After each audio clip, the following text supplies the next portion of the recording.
When we talk about truth and untruth,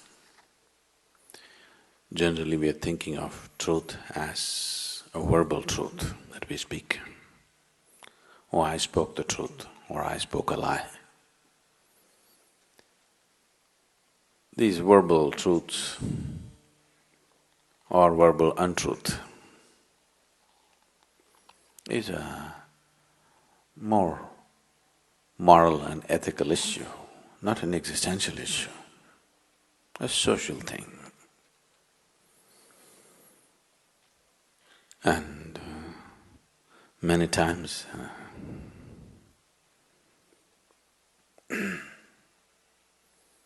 you know, there's a lot of terrorist attacks going around in the world. You just had one, we've had plenty back home.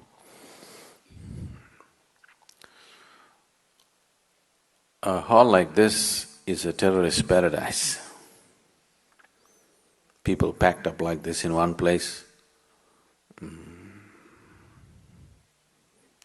they can have maximum impact. It's a good place. No? So,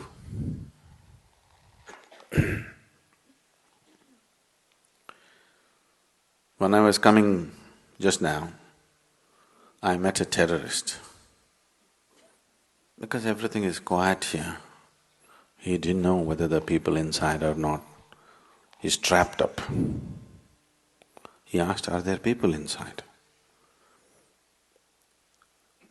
Do you want me to tell him the truth or untruth? Huh? You want me to speak the truth or untruth? What kind of people are you? So, what is truth? What is untruth? It is not in the words that you speak. It is in the way you hold the life within you.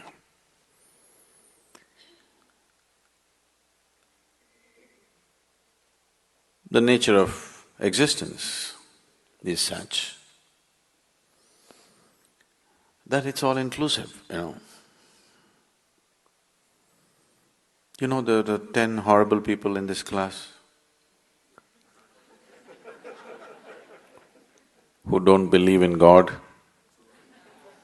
But when the sun comes up in the morning, you'll have 10 black spots falling on them. Believers have such hopes. No, when sun comes up in the morning, it lights up everybody, isn't it? What nonsense you believe in or what nonsense you disbelieve in, it doesn't matter, it just lights up everybody. Whoever opens his eyes, for him there is light to see. Who you are, what you're thinking, what you're doing, are you this or that, it doesn't discriminate. Whether you are a crawling worm or a big human being, it doesn't discriminate. So the essential nature of life is all inclusive. There is no discrimination. This is the truth. If you sit here like that, absolutely all inclusive, you are in touch with truth. If you have become a prejudiced exclusiveness, this is the untruth. It is not in the words that you speak, it is in the way you are. Truth is not something that you can say or not say. Truth is something, either you're in touch with it or you're not in touch with it. It's not your doing. If it's your doing, it must be a lie, isn't it? Isn't it so? If it's your doing or my doing, it must be a lie, isn't it? That which is true is always. It is in the lap of truth that we exist. It is not something that we say or do. Either we can be in touch with it or we can be unaware of it. but still it is working. Whether we like it or we don't like it. In the very breath that we take, we're inclusive, isn't it? Yes? Whether we are willing or unwilling, in the very breath that we inhale and exhale, we are all inclusive, isn't it? If you become exclusive, truly exclusive, you will be dead. But even the dead are inclusive, isn't it? The dead will so easily merge with the planet. They are also very inclusive. The alive are supposed to be consciously inclusive. Dead are dead, so they're unconscious and they're inclusive.